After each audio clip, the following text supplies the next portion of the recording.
Good evening, Mustangs fans. Josh Rebin here, voice of the Peoria Mustangs. A fresh episode of Around the Stable. However, this time we've thrown you a little curveball. As you can see, joined by the man they call Hot Rod.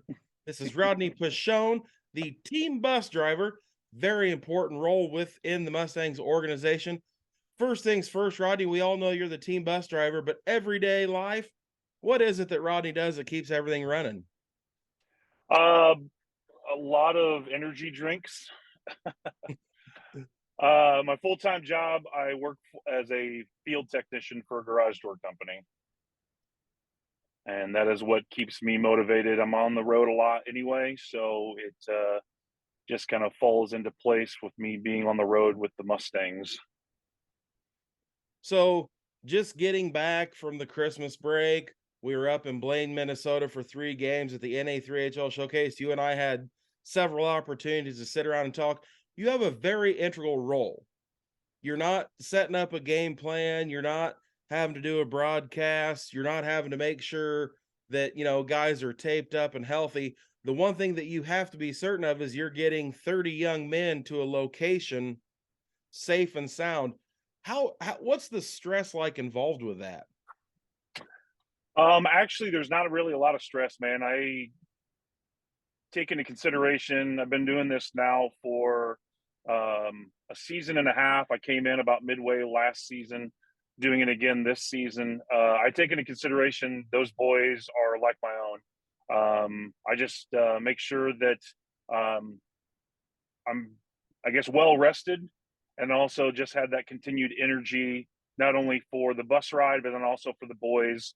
So it just works out a lot easier that way. And looking at being the bus driver, lots and lots of windshield time. I kind of went through today, did a rough estimate on these road trips. Um, the longest road trip of the season is to Blaine, Minnesota. That was roughly 7 hours from the parking lot at the Owen Center. Rochester is 6 hours. Wausau is right around 6 hours. Um, Milwaukee, 4 hours. St. Louis, 3 hours. What's it like, leaving in the morning and getting the boys to a location? And then I've seen you several times, whether it be at the Owen Center, whether it was at the NA3HL Showcase. You're in the arena, you're watching the game, you're involved. But the one thing is you always have a smile on your face, even after logging all them miles.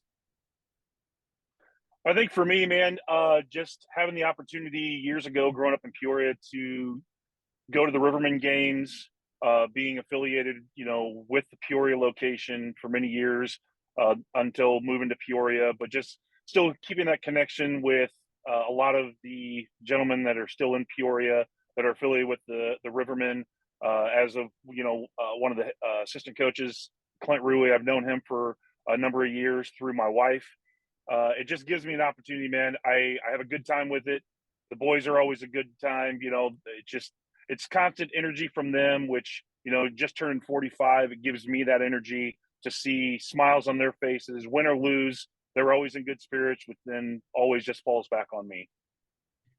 And now you've been doing this a season and a half. You've had an opportunity to get out to all the places that the Mustangs play, for the exception of Sauk Rapids against the Granite City Lumberjacks. But we'll shovel that one off the side because that's not a constant.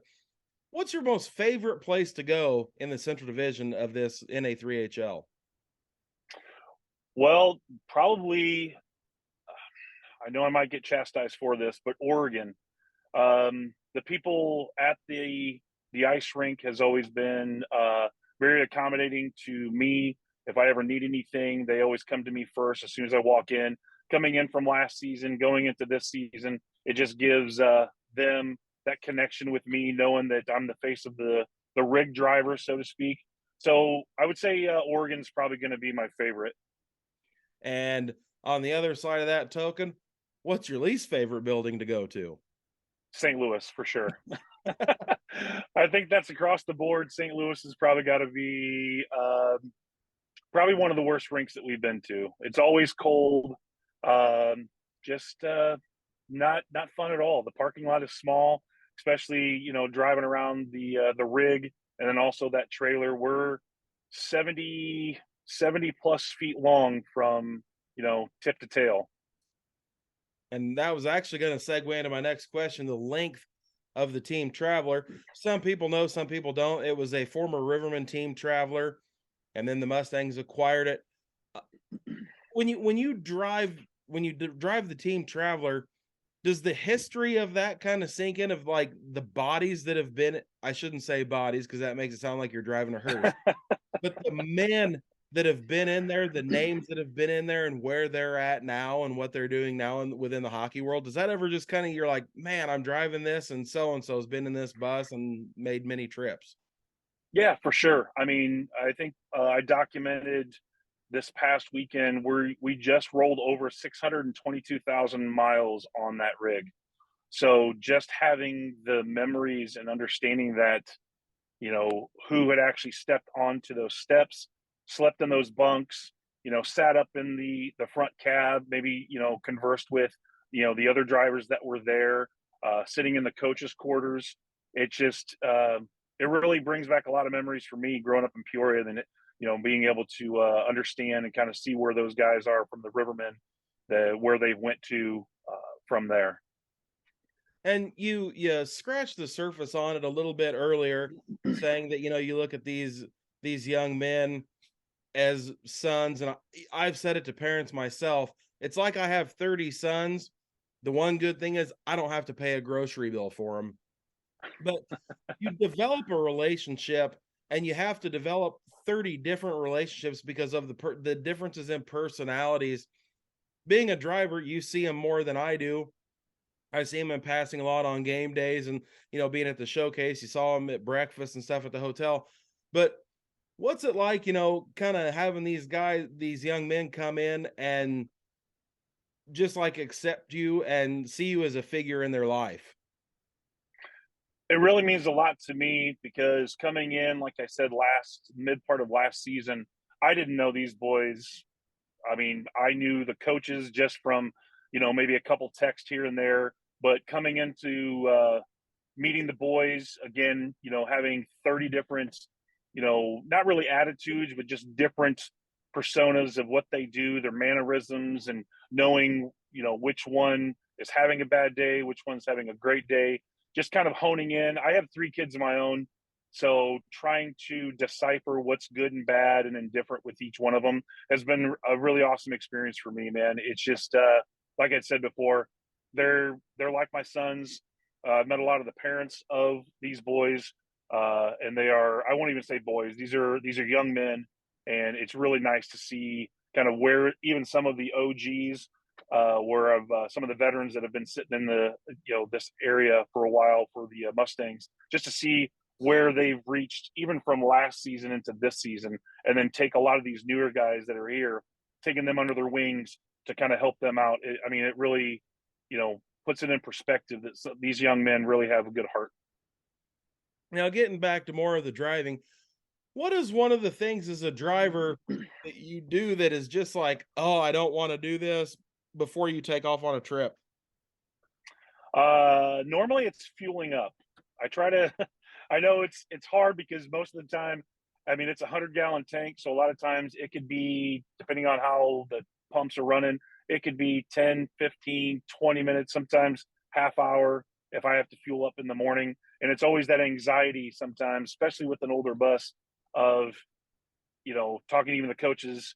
I think I even spoke to you about it over the weekend in Blaine, where just the anxiety of thinking, okay, is this the day that the bus isn't going to start because of all those miles and everything that's been going on with it? But that's really the main thing, is just the fueling up of it, the bus. And as you mentioned, yeah, and Blaine, you and I had plenty of opportunities to sit and chit chat, enjoy each other's company. Aside from hockey, you and I share a lot of same interests. You're huge into smoking meats and doing stuff like that. Tell us a little bit about that. That you had mentioned your barbecue sauces and rubs as well. Yeah, it's just something. My wife got me a smoker a number of years back, and I kind of started experimenting with different things. Kind of pros and cons. I mean, some of them have turned out great, some of them not so great. They found their way to the landfill, but just having the opportunity to use my family as a guinea pig, and sometimes even my friends when we're doing barbecues. We like to entertain a lot, so having people over, whether it be smoked meat or on the grill or the flat grill, anything of that sort, I really enjoy and have a passion for cooking and preparing things for people, and just see the joy that my food that I make, and the different things that I provide for people.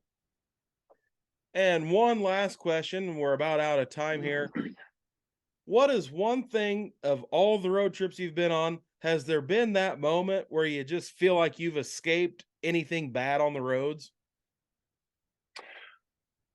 No, not really, man. I think it comes down to just being aware. I mean, I think sometimes when the snow, especially coming up north, that snow is always one of those things that we always kind of look into, but nothing major other than the breakdown when we were in Oregon. I think our first trip, and again, just having that, but we were able to get that taken care of while we were in Oregon, and was able to get the boys home safe. You know how many hockey moms just breathed a huge sigh of relief when you said no on that question? No, yeah, yeah. Mustangs It's fan? Oh, go ahead.